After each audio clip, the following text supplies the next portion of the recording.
Next question जो D section में है वो मेंसुरेशन चैप्टर से, जिसमें हमें वॉल्यूम सरफेस एरिया वॉल्यूम जो चैप्टर है उसमें से हमें करना है क्वेश्चन। क्वेश्चन क्या है पहले मैं रीड करता हूँ फिर सॉल्व करेंगे। और याद रखना मेंसुरेशन चैप्टर जो ये सरफेस एरिया वॉल्यूम का जो चैप्टर होता है, इसके क्वेश्चन को हमें जो बनाना है क्वेश्चन को समझना भी ज़रूरी है। और एक तो समझना ज़रूरी है, दूसरा कैलकुलेशन थोड़ी फास्ट करने की कोशिश करनी है। मैं कोशिश करूँगा तुम्हें समझाने की कि हम कैलकुलेशन फास्ट कैसे कर सकते हैं, करेक्ट कैसे कर सकते हैं। क्योंकि अक्सर क्या करते हैं बच्चे इस चैप्टर के जब क्वेश्चन सॉल्व कर रहे होते हैं तो मैंने देखा है कि वो हर स्टेप में क्या कर रहे होते हैं, हर स्टेप के कैलकुलेशन को सॉल्व कर रहे हैं। एक स्टेप में एक कैलकुलेशन, दूसरे स्टेप में दूसरा कैलकुलेशन, बेकार सा मेथड होता है वो, वैसे कभी भी सॉल्व नहीं करना चाहिए। हम क्वेश्चन को अलजेब्रिकली पहले सॉल्व करते हैं, देखेंगे अलजेब्रिकली कैसे सॉल्व किया जाता है, और फिर हम उसमें क्या करेंगे, लास्ट में वैल्यूज पुट कर किया जाता है उसमें। ठीक है, तो आओ पहले क्वेश्चन को देखते हैं, क्वेश्चन क्या है, रीड करते हैं। क्वेश्चन है, a student was asked to make a model shaped like a cylinder with two cones attached to its ends by using a thin aluminum sheet. The diameter of the model is 3 centimeter. Its total length is 12 centimeter. Full stop. If each cone has a height of 2 centimeter, find the volume of the air contained in the model. मैंने पढ़ तो दिया question, आओ देखते हैं diagram कैसा है। बोला है एक बच्चे को मॉडल बनाने के लिए बोला गया जो कि एक सिलेंडर और दो कोन्स के साथ है। कैसा, इस तरह का शेप है, एक सिलेंडर है ऐसा,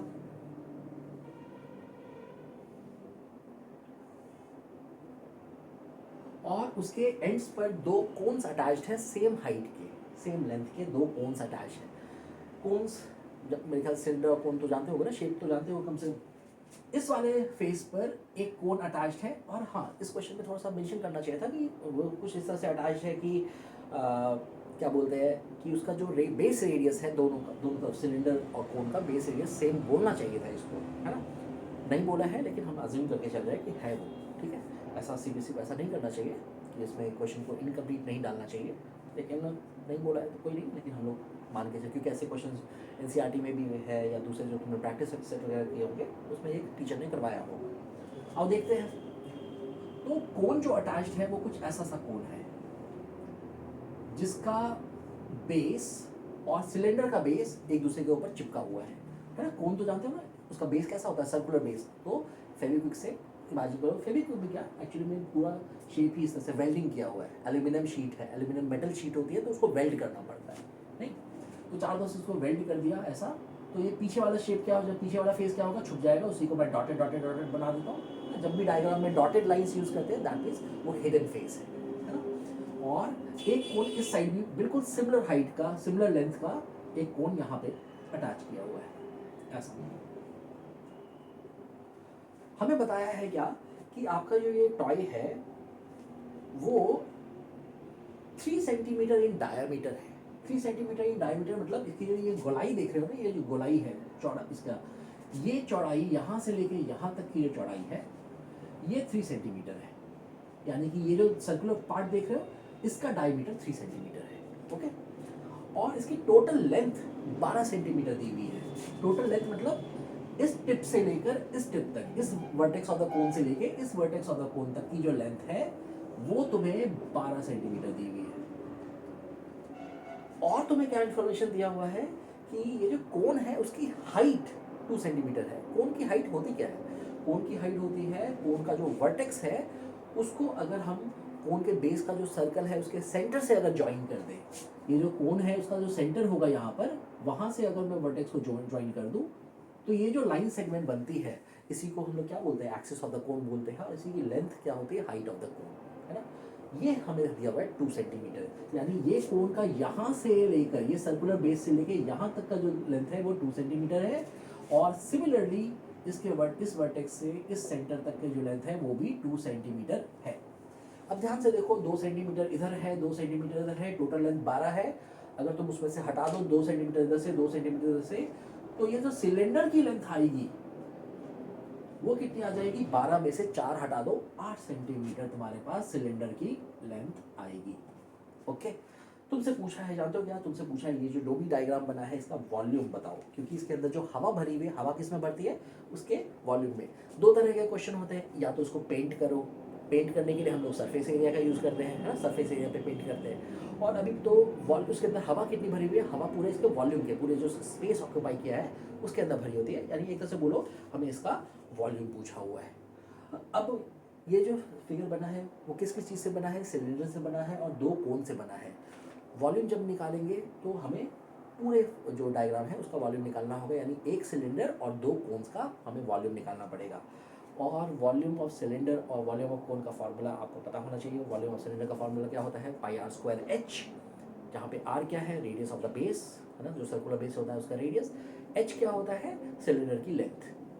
और कोन की जब बात की जाती है तो उसका वॉल्यूम क्या होता है, 1/3 पाई आर स्क्वायर एच, जहाँ पे आर क्या रहेगा, आर रहेगा उसका जो बेस है, सर्कुलर बेस, उसका रेडियस, एंड एच क्या रहेगा, H will be the height of the कोन।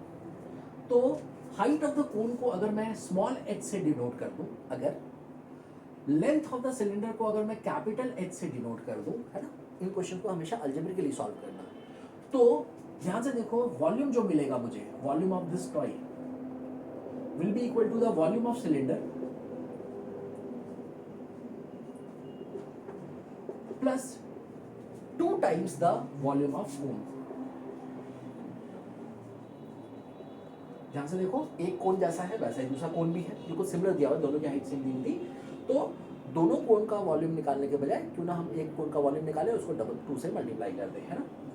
अगर हम वैल्यूज को डालें यहाँ पर, अच्छा इसके रेडियस को हमने इसे डायमीटर दिया हुआ है 3 सेंटीमीटर, ये डायमीटर दिया हुआ है 3 सेंटीमीटर का। तो यहाँ से हम रेडियस ऑफ द बेस, ये जो सर्कुलर बेस है उसका रेडियस निकाल सकते हैं, कितना, 3/2। उसके रेडियस को अगर हम कैपिटल आर से डिनोट करें तो radius will be equal to what, 3/2 centimetre, यानी 1.5 सेंटीमीटर। हमें जरूरत पड़ेगी तो हम उसकी वैल्यू डाल देंगे, अभी फिलहाल उसको 3/2 रहने दो, ठीक है। अभी फिलहाल ये जो दो वॉल्यूम्स लिखी हैं इसे यहाँ पे वैल्यूज डालकर और ऐड करते हैं। वॉल्यूम ऑफ सिलेंडर क्या होता है, वॉल्यूम ऑफ सिलेंडर होता है पाई, इसका रेडियस कितना है, इसका रेडियस है आर, देख लो सर्कुलर बेस में रेडियस है आर, तो पाई आर स्क्वायर। और एच हमने किसको कंसिडर किया है, एच हमने कंसिडर किया है सिलेंडर की लेंथ को, तो volume of the cylinder will become pi r square H.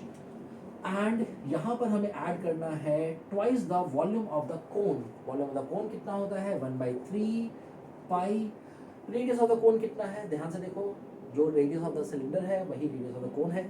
वैसे इस क्वेश्चन में मेंशन नहीं था, करना चाहिए था सीबीएसई को ये चीज़। तो यहाँ पर रेडियस सेम है, लेकिन हाइट ऑफ द कोन कितनी है, height of the cone small H से हमने डिनोट किया है, जो कि 2 सेंटीमीटर है। उसकी वैल्यू बाद में डालेंगे, फिलहाल उसको स्मॉल एच लिख देंगे। अब इसको आगे कैलकुलेशन करने से पहले, कोई भी वैल्यू वगैरह डालने से पहले तुम देखो ये जो तुमने दो टर्म्स लिखे हैं उसमें कुछ कॉमन है कि नहीं। कॉमन मतलब कुछ ऐसी चीज़ें जो दोनों के पास हैं। ध्यान से देखो, दोनों, एक टर्म ये है और एक टर्म ये है, दोनों के पास पाई है, पाई कॉमन निकाल लो। ध्यान से देखो, दोनों के पास आर स्क्वायर भी मल्टीप्लाइड है, आर स्क्वायर भी कॉमन निकाल लो। बचा क्या, इधर बचा, देखो ध्यान से, कैपिटल एच, और उधर क्या बचा, उधर बचा 2 multiplied by 1/3 multiplied by H, यानी 2 स्मॉल एच बाई 3। क्या रखना, वैल्यू मत डाला करो शुरू में, अलग अलग से सॉल्व मत किया करो, कॉमन निकलता है पहले कॉमन निकाल लिया करो। ये तो मैं बोल रहा हूँ इसलिए इतना टाइम लग रहा है बनाने में, वरना सीधा क्वेश्चन का डायग्राम बनाते, सीधा एक्सप्लेन कर देते कि भाई this length is capital H, this length is small H, ऐसा ऐसा मेंशन करके रेडियस वगैरह, और सीधा ये यहाँ पे लिखकर हम आगे बढ़ जाते हैं। बहुत कम टाइम में ये हो जाता है, क्योंकि मैं समझा रहा हूँ इसलिए यहाँ पे टाइम ज़्यादा लग रहा है, वरना ये सब लिखने में ज़्यादा टाइम, देखो खुद ही देखो कितने क्वेश्चन लिखने पड़े मुझे, बस ये तीसरे लाइन में हम पहुँचे हुए हैं यहाँ पर। और कॉमन निकाल के और अंदर ही थोड़ा सिंप्लीफिकेशन कर लेते हैं और लास्ट में हम वैल्यूज डालेंगे। तो इसको हम लिखेंगे पाई आर स्क्वायर, पहले ब्रैकेट को सिंप्लीफाई करो, ब्रैकेट के नीचे h/1 है प्लस 2h/3 है, तुम्हें पता है इसको तरह को प्लस कैसे करते हैं, इन इक्वेशन को प्लस करने के लिए क्रॉस मल्टीप्लिकेशन का सहारा ले लेंगे। 3 को h से मल्टीप्लाई किया, 3 into capital H plus 1 into 2h divided by 3 1 जा 3। अब क्या करेंगे, हम सारी वैल्यूज डाल देंगे। पाई को हम डाल देते हैं 22/7। पाई वैसे तो 22/7 के बराबर होता नहीं, क्योंकि पाई तो इरेशनल नंबर है और 22/7 क्या है, रैशनल है ना, p/q का फॉर्म, तो दोनों बराबर हो ही नहीं सकते, लेकिन कैलकुलेशन पर्पस के लिए ये इतना ठीक रहता है, इसलिए हम लोग यूज़ करते हैं पाई। याद रखना, पाई कभी भी 22/7 के बराबर नहीं होता, ठीक है। क्योंकि पाई का वैल्यू इसमें 3.14 मेंशन नहीं किया था लेने के लिए, तो मैं उसके पाई की वैल्यू 3.14 नहीं ले रहा, मैं 22/7 ही ले रहा हूँ। क्या पता अगर 7 से डिविजिबल कोई नंबर मिलेगा वहाँ पर तो ठीक है, वरना अगर कभी 7 से डिविजिबल नंबर ना मिले तो क्या करना, पाई की वैल्यू तो नहीं भी बोला है ना क्वेश्चन में, तब भी 3.14 ले लेना, क्योंकि याद रखना डिवीजन से ज़्यादा बेटर होता है मल्टीप्लिकेशन, है ना। तो 22/7 मत रखा करो, उसको 3.14 कर लिया करो अगर 7 से डिविजिबल नंबर ना मिले तो, कैंसिल करने वक्त में। अगर मिल जाता है तब तो बहुत अच्छा, नहीं तो 22/7। रेडियस की वैल्यू कितनी है, 3/2, उसको यहाँ पे क्योंकि स्क्वायर है यानी कितनी बार मल्टीप्लाई होगा, 2 बार, 3/2 2 बार मल्टीप्लाई कर दिया। और इस ब्रैकेट में ध्यान से देखो, ब्रैकेट के अंदर यहाँ पे देखो क्या मिला हुआ है, 3h, कैपिटल H की वैल्यू कितनी है, 8, 8 3 कितना होता है, दोनों मल्टीप्लाई है 3 और h, तो कैपिटल 8 इंटू 3 24 हो जाएगा, 2 इंटू h, ये जो स्मॉल h दिया हुआ है 2 दिया हुआ है, वो 2 से मल्टीप्लाई होकर 2 2 4 हो जाएगा। और नीचे में क्या रखा है, नीचे में हमारे पास यहाँ पे ब्रैकेट में 3 है। देखो ऊपर में जो नंबर बना उस ब्रैकेट में वो कितना बन गया, 28, जो कि 7 4 28 होता है, 7 को वो क्या करेगा, कैंसिल करने में मदद करेगा। यानी इसके अगले स्टेप में मैं लिखूंगा 22/7 इंटू 3/2 इंटू 3/2। ये 3/2 दो बार क्यों आया समझ में आया, क्योंकि ये आर स्क्वायर यहाँ पे दिया हुआ था, आर स्क्वायर का मतलब आर इंटू आर, तो इसलिए रेडियस को 2 बार मल्टीप्लाई किया है। और इस ब्रैकेट को जब सॉल्व किया तो वो मल्टीप्लाई होकर कितना आया, 20, पूरा सॉल्व होकर 28/3। अब पहले चलो कैंसिलेशन चालू करते हैं, 7 4 28, इस 3 से इस 3 को कैंसिल कर दो, इस 2 से इस 22 को कैंसिल कर दो, ये 11 हो गया है ना, कैंसिल, बहुत सारी चीज़ें क्या हो रही है, कैंसिल हो रही है। और इस 2 से क्या करो, इस 4 को कैंसिल कर दो, यहाँ पे 2 बचेगा। देखो तुम्हारे पास जो चीज़ें बची बहुत इजीली बची, 11 बचा, 3 बचा और 2 बचा, 3 2 6 होता है, 6 इंटू 11 कितना होता है, 66। सो 66 सेंटीमीटर क्यूब। या देखो तुम वॉल्यूम निकाल रहे हो, वॉल्यूम का यूनिट क्या है, क्योंकि सारी इन्फॉर्मेशन सेंटीमीटर में दी हुई है, तो उसका यूनिट क्या होगा, वॉल्यूम का 66 सेंटीमीटर क्यूब। यानी कि अंदर में जो हवा है उसकी वॉल्यूम कितनी है, 66 सेंटीमीटर क्यूब है। इसी क्वेश्चन का वो 5 नंबर दे रहे हैं, तो अच्छा है ना, 5 नंबर मुफ्त के मिल जाते हैं यहाँ पर। हाँ, एग्जाम में थोड़ा सा एक्सप्लेनेशन और करना पड़ता है कि भाई तुमने किस चीज़ को क्या लिया है। याद रखना बच्चे क्या करते हैं, हर स्टेप में ही कैलकुलेशन कर रहे हैं, वो नहीं करना है। आपको क्या करना चाहिए, क्वेश्चन को पहले अलजेब्रिकली सॉल्व कर लेना चाहिए, उसकी जो अपने जो एजम्पशंस किए हैं आर एच और एच, ये सब जो एजम्पशन किए हैं, क्वेश्चन को पहले उसी में सिंप्लीफाई करो और लास्ट में उसकी वैल्यूज डालो।